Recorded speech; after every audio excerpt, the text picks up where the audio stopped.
My name is Boyd, and I thought I had it all figured out. 6 years, married to Sarah, comfortable routines, Sunday morning pancakes, plans for the future. We talked about maybe having kids soon, but something shifted 3 months ago. Sarah started working late, phone always face down, distant look in her eyes when I talked about our future.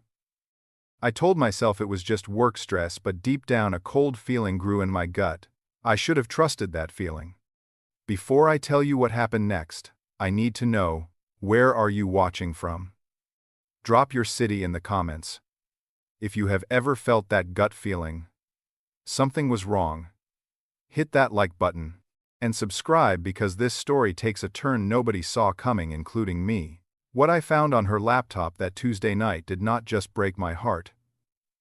It set off a chain of events that would bring two strangers together for the most unexpected revenge. Let me take you back to the moment everything fell apart. It was a Tuesday evening when my world collapsed. I got home early from work because our project finished ahead of schedule. The house was quiet, except for the sound of running water from upstairs. Sarah was in the shower. Her laptop sat open on the kitchen counter, the screen still glowing. I was not the kind of husband who checked his wife's messages. I trusted her completely. But then a notification popped up on the screen. My eyes caught it before I could look away. The message read, "Can't wait for you to move in here with me. Just tell Boyd already. Derek." My hands started shaking. I stood there staring at those words, trying to make them mean something different than what they clearly meant. But there was no other interpretation. I sat down and started reading through the message thread going back 4 months. Sarah had been complaining about me. She called me predictable. She said there was no excitement anymore. This Derek person kept promising her they would have the life she deserved. He said his divorce would be final soon. Sarah wrote back that she could not wait to leave me. She just needed a few more weeks to figure out the house situation. They had plans. She was moving to his new apartment downtown. The messages got more intimate. Details I will not repeat here, but they made me physically sick. 4 months. She had been lying to my face for 4 months while planning her exit strategy. My hands were still trembling as I pulled out my phone and took photos of everything. The shower was still running upstairs. I searched for Derek in her contacts. Derek Hartman. I found his social media profile before it was made private later. And that is when I got the second shock of the night. Derek had a wife, Diana, and 2 kids, a boy and a girl ages 5 and 7 based on the birthday posts. There were photos from camping trips just 3 months ago. Birthday parties. Family dinners. They looked happy. They looked like what Sarah and I used to look like. So Derek was not just destroying my marriage, he was destroying his family too. His kids would wake up one day, and their father would be gone, just like I was about to lose my wife. The realization hit me like a punch to the chest. 6 years of my life, all the plans we made, the house we bought together, talking about starting a family. All of it was based on a lie. I heard the shower turn off upstairs. My heart started pounding. Part of me wanted to close the laptop and pretend I had not seen anything. But I could not. I just sat there at the kitchen counter, holding her laptop when Sarah walked in wearing her bathrobe. She saw me immediately, saw her laptop in my hands. The look on my face must have told her everything because her expression went from confused to panicked in about 2 seconds. She tried to close the laptop. "It is not what you think." My voice came out cold and quiet. "I read everything, Sarah. Everything." She shifted from panic to defensive so fast it was almost impressive. "You went through my private messages." That made something break inside me. "Private, we are married. Who is Derek? How long has this been going on?" The denial only lasted another minute before she just gave up and told me the truth. Started 5 months ago, at a company retreat. She fell in love with Derek. He understood her in ways I never did, she said. She had been unhappy for over a year. Derek was leaving Diana. They were starting fresh together. I tried everything in that moment. "We can fix this. We can go to counseling. Do not throw away 6 years." But Sarah looked at me with eyes I did not recognize, and said words that still echo in my head sometimes. I do not want to fix it, Boyd. I do not love you anymore. Maybe I never did the way I loved Derek. Then she started packing. Right then. That same night, she went upstairs and started throwing clothes into suitcases. I sat on the couch in our living room, unable to process that this was actually happening. She took her clothes, personal items, jewelry. Her lawyer would contact me about the house, she said. Derek's apartment had space for all her things. She walked out the door at 11:47 p.m. I remember the exact time because I stared at the clock, watching the minutes tick, by trying to understand how 6 years could end in 3 hours. The door closed, and I was alone in a house that suddenly felt massive and empty. Her coffee mug was still in the sink from that morning. I could still smell her shampoo in the bathroom. I did not sleep. I sat in the living room until sunrise, replaying every moment of our relationship, trying to find where I went wrong. I called in sick to work the next day. First time in 3 years. The next 2 weeks were the darkest of my life. I barely ate. I could not focus on anything. I kept thinking, maybe if I had been more exciting, more spontaneous, more whatever it was Derek gave her. Then my phone rang with a number I did not recognize. That call would change everything. It was a Wednesday afternoon, 2 weeks after Sarah left. I was working from home unshaven, living on coffee and takeout containers. When my phone rang with an unknown number, I almost did not answer. But something made me pick up. A woman's voice, tired but determined. Is this Boyd, Sarah's husband? I sat up straight. Yes. Who is this? My name is Diana. Diana Hartman. I am Derek's wife. We need to talk. Today. The wife Derek was supposedly leaving. I felt like I had been hit by a truck. I do not understand. Please, she said, urgency in her voice. I know a coffee shop near you. I have things you need to see. I agreed to meet her. I was desperate for answers, desperate for anything that might make sense of what happened. She gave me the address. Riverside Coffee House. 1 hour. I spotted Diana the moment I walked in, a woman in her mid-30s with dark circles under her eyes. She was dressed professionally, but her clothes looked wrinkled like she had been wearing them too long. She looked as exhausted as I felt. The first moments were awkward. We were both victims of the same betrayal, sitting across from each other in a coffee shop trying to figure out where to start. Diana started talking.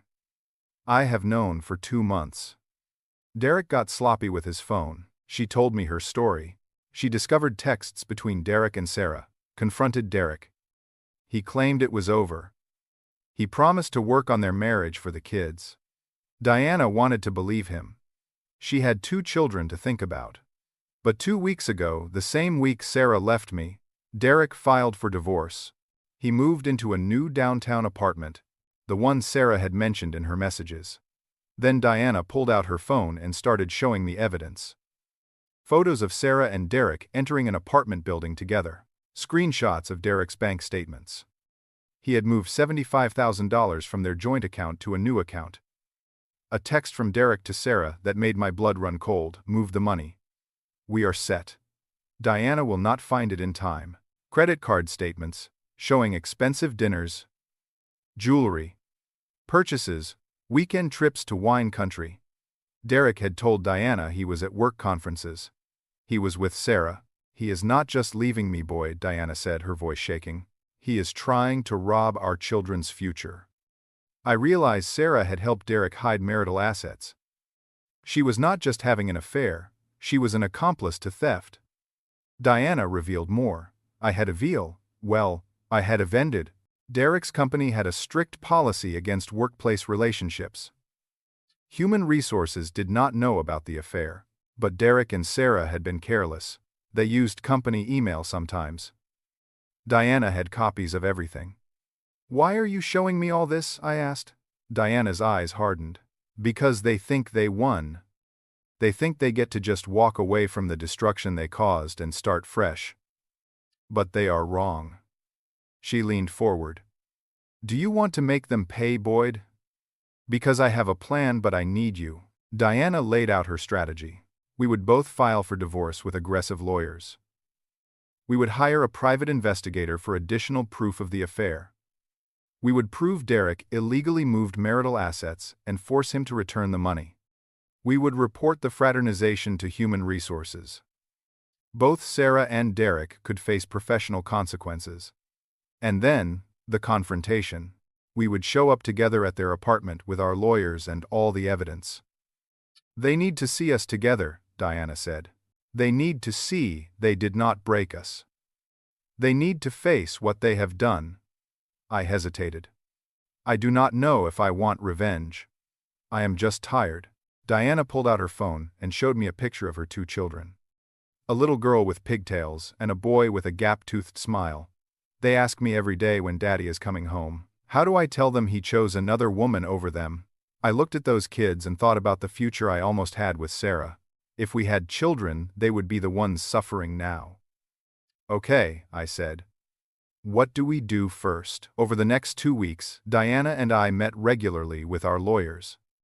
We hired a private investigator who gathered photos and documented Sarah and Derek's routine. We compiled financial records, message logs, witness statements. Everything we needed. We set the date. Friday evening, 3 weeks from our first meeting at the coffee shop. As we prepared, I felt something shift inside me. The hurt was still there, constant and heavy. But it was joined by something else. Determination. Purpose. Diana and I were not just 2 broken people anymore. We were allies. And on Friday, Sarah and Derek would learn exactly what that meant. Friday evening, 6 o'clock sharp. I wore my best suit. It felt like armor. Diana met me outside the apartment building with our lawyers. Martin Fisher was representing me. Patricia Morrison was representing Diana.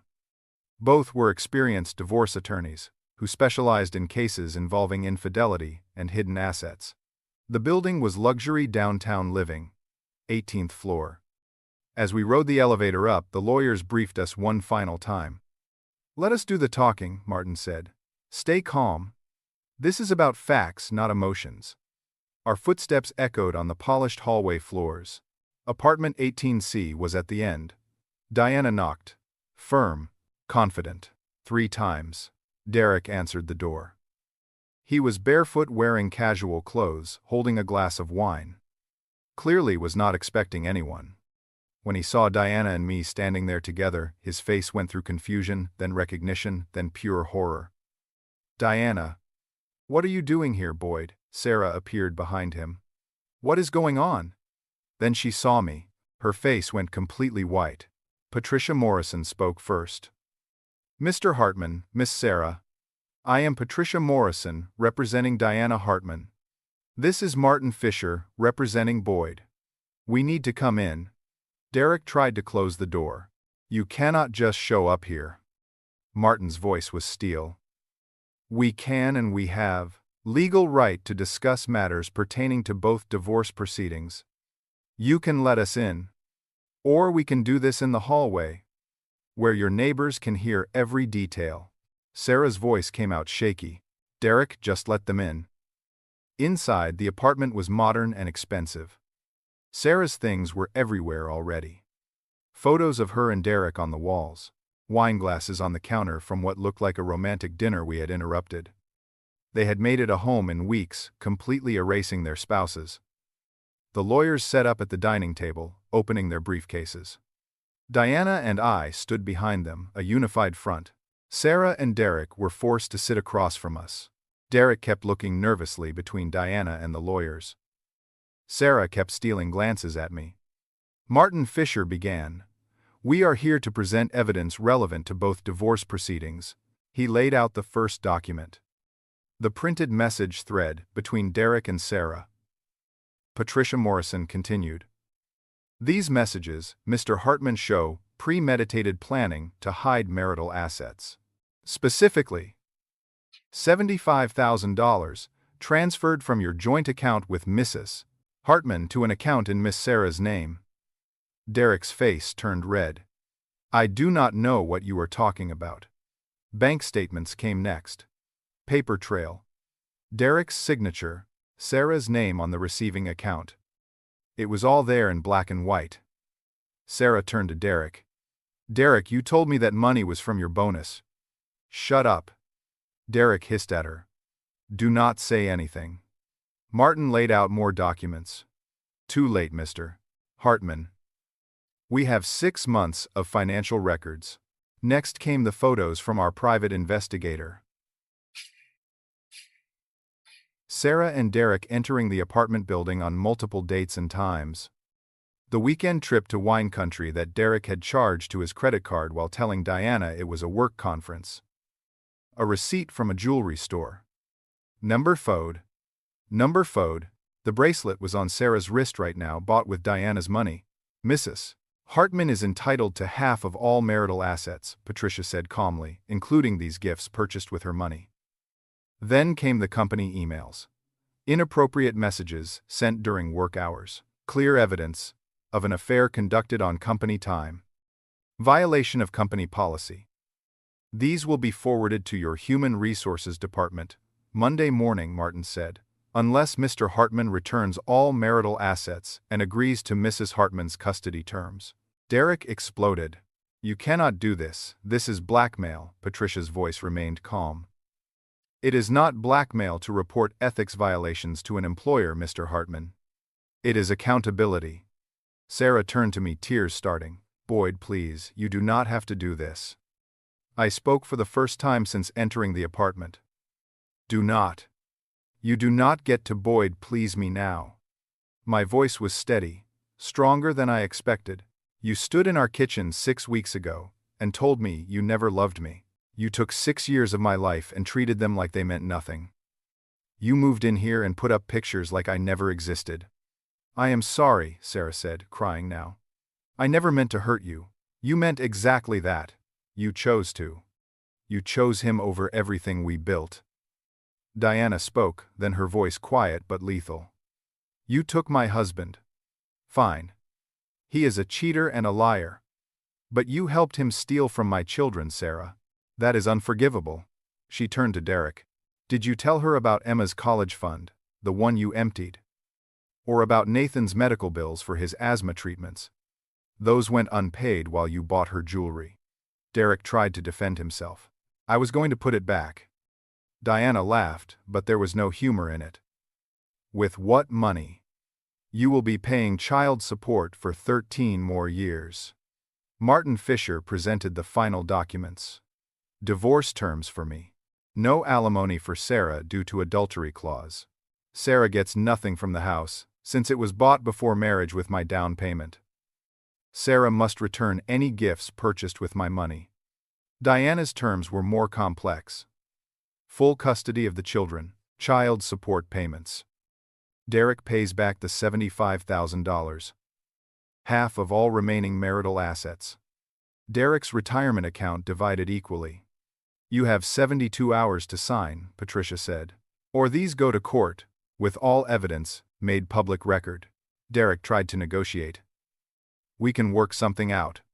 No negotiation, Martin said firmly. Sign or this gets much worse. Monday morning, Human Resources receives the evidence. Tuesday, Boyd files additional claims for emotional distress.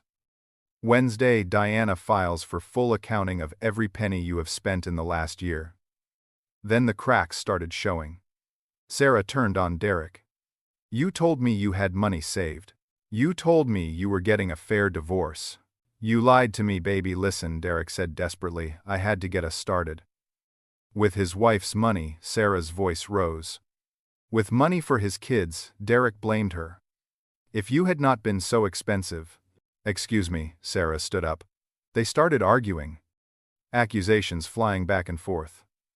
All the cracks that were always there, but hidden under the excitement of forbidden romance. Derek saying Sarah demanded too much. Sarah saying Derek lied about his financial situation. Both of them realizing the fantasy they built was collapsing under the weight of reality. Patricia Morrison stood. Our work here is done. Documents will be delivered tomorrow morning. You have until Monday at 5 p.m. We left them still arguing. In the elevator, Diana's hand was shaking. I steadied her. We did it, she said. We did. Outside in the cool night air, I felt a weight lifting that I had been carrying for weeks. Diana thanked me for standing with her. I thanked her for showing me I did not have to just accept what they did to us. We parted ways with plans to meet next week, after the documents were signed. As I drove home for the first time in weeks, I felt like I could breathe. I got the call. Monday, at 3 p.m. Both Sarah and Derek had signed everything. They did not have a choice. The walls had closed in. Sometimes justice is not about revenge.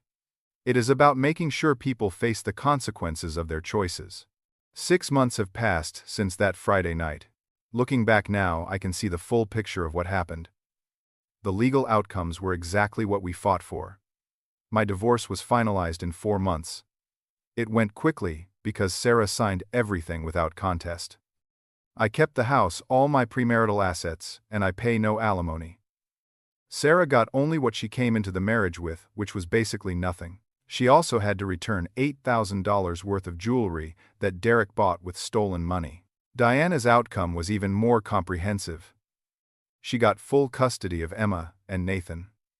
Derek pays $3,200 a month in child support. He had to repay the $75,000 by taking a loan from his parents. Diana got their house, half his retirement account, and half of all remaining assets. Derek keeps visitation rights, but from what Diana tells me, the kids barely want to see him. As for Sarah and Derek's relationship, it imploded within 2 months of that confrontation. There was too much resentment, too much blame, too much financial stress. They had built their relationship on a fantasy. When reality hit, when they actually had to deal with consequences, and bills, and the wreckage they created, it could not survive. The Human Resources investigation resulted in official warnings for both of them. They were not fired, but their reputations at the company were damaged. Derek had to transfer to a different department. Last I heard, Sarah moved to a different city and got a new job. Derek lives in a smaller apartment, now struggling with child support payments. The irony does not escape me. They destroyed 2 marriages for a relationship that lasted less time than some people's vacations. My own healing journey has been gradual. The first month after the divorce was still difficult. Anger and grief came in waves. But I started seeing a therapist who helped me work through the betrayal trauma. I reconnected with friends I had neglected during my marriage. I took up hiking, something Sarah never wanted to do. I started cooking and found peace in creating something just for myself. I renovated parts of the house, making it mine instead of ours. I got a dog. A golden retriever named Cooper. Sarah was allergic, so we never had pets before. I threw myself into work in a healthy way and got a promotion 3 months after the divorce. I started saying yes to invitations again. Dinner parties, weekend trips with friends. Slowly rebuilding a social life. I am not dating yet. I am not ready, and that is okay. I am learning to be happy alone first, to rebuild my sense of self outside of being someone's husband. Diana and I still text occasionally, checking in on each other. We met for coffee twice, just as friends, offering mutual support. She is healing too, focusing on her kids. We are both grateful we helped each other through the darkest time. There is nothing romantic between us, and never will be. We are bound by shared trauma and shared triumph, but that is where it ends. 4 months after the divorce, Sarah sent me an email. It was long, rambling, full of apologies. She said she made a terrible mistake. She asked if we could talk. It was clear from the tone that she was alone, struggling financially, filled with regret. I read it once, and I felt nothing. No anger. No satisfaction. Just emptiness, where she used to be. I did not reply. I deleted the email and blocked her number. She did not want me back. She wanted the security she threw away. That is not the same thing. Diana had a similar experience. Derek asked to reduce his child support, claiming he learned his lesson and was struggling financially.